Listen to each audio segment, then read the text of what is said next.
Welcome back. My name is Hypop Tech. Do you feel like investing in something like the PS Portal or Backbone 1, or just want to see what the PlayStation Remote Play experience looks like in 2024? This is the video for you.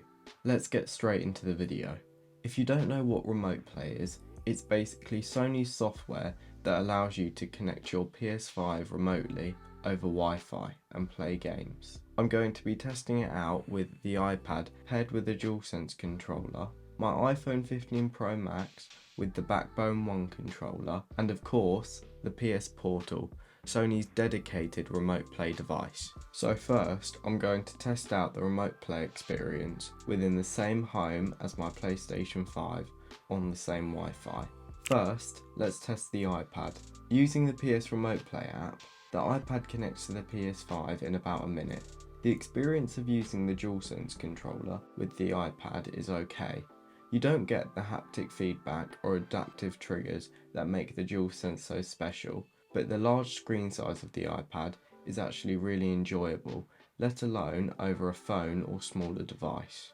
On the same Wi-Fi, the connection between the iPad and PlayStation 5 is solid, and when directly comparing both screens, I saw barely any lag. Now, let's talk about the combo of the iPhone and the Backbone 1. The setup and connection speed of the iPhone to the PlayStation is relatively the same speed as the iPad, so about 1 minute. But for some reason, while recording this clip, it went wicked fast and connected within 30 seconds. The experience of using the Backbone 1 with the iPhone is unmatched. Even though using the iPhone means a smaller screen size, the Backbone 1 is just an amazing accessory. You don't get haptic feedback or adaptive triggers, but it's a great compact ergonomic controller which is great for travel. Now for the star of the show, the PS Portal. So the PlayStation Portal connects to the PS5 while on the same Wi-Fi in about 1 minute and 30 seconds. Now this is obviously slower than the other two devices, but isn't too much of a deal breaker when you look at all its features. The first thing I want to mention is that this thing is great to use. I'd say that the screen size is perfect and the LCD panel looks great. The best part of the Portal is that it brings over the DualSense's haptic feedback and adaptive triggers. And I have to say, even though it's got a screen added in the middle, it weighs about the same as a DualSense. When playing on the same Wi-Fi, there's barely any lag between the PlayStation 5 and the PS Portal.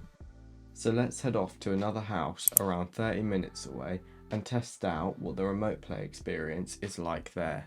Now that we're here, let's test out the iPad with the DualSense. First of all, it connects within 1.5 minutes, so a bit longer than on the same Wi-Fi. Overall, the experience is about the same, but there is definitely some input lag between the controller and what happens in the game. This is mostly down to two different connections, the DualSense to the iPad over Bluetooth and then the Wi-Fi connection to the PS5. So the iPhone connects to the PS5 in about 1 minute and 30 seconds. Again, like the iPad, but a bit longer. All I can say about the experience of using the Backbone 1 with the iPhone is that it's roughly the same as the iPad experience. Yes, the screen size is smaller, but the iPhone screen is really nice, and unlike the iPad, there is no input lag as it is a wide connection between the phone and the Backbone.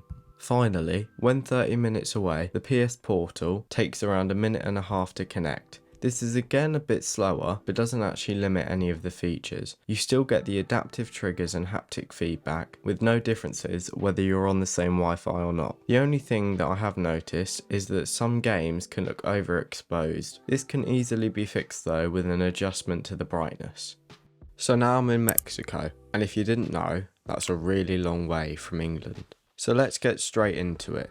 The iPad took around 3 minutes to connect to my PS5 over my hotel's Wi-Fi. Surprisingly, the connection was very stable and the iPad screen was nice to use. The problem though was definitely input lag. This made a lot of games unplayable and any game with combat was pretty much impossible. But I have to say, if it was not for the controller, this would be a great experience, especially with the iPad's large screen. Now if we're keeping in the same order, the Backbone 1 connected to the PS5 in roughly the same amount of time as the iPad, taking around 3 minutes. Once again, the connection was surprisingly good, and the experience is the same at 5,225 miles away as it is 30 minutes away. Finally, out of the three is the PS Portal. Sadly, the PS Portal did not work on the hotel Wi-Fi. This is mainly due to the Portal's OS, which doesn't allow you to log on to Wi-Fi, which you have to do with almost every hotel's Wi-Fi. I would like to say that although the PS Portal did not work here, it worked on a different Wi-Fi system in Thailand, which is much further away than Mexico from England. So to conclude my review,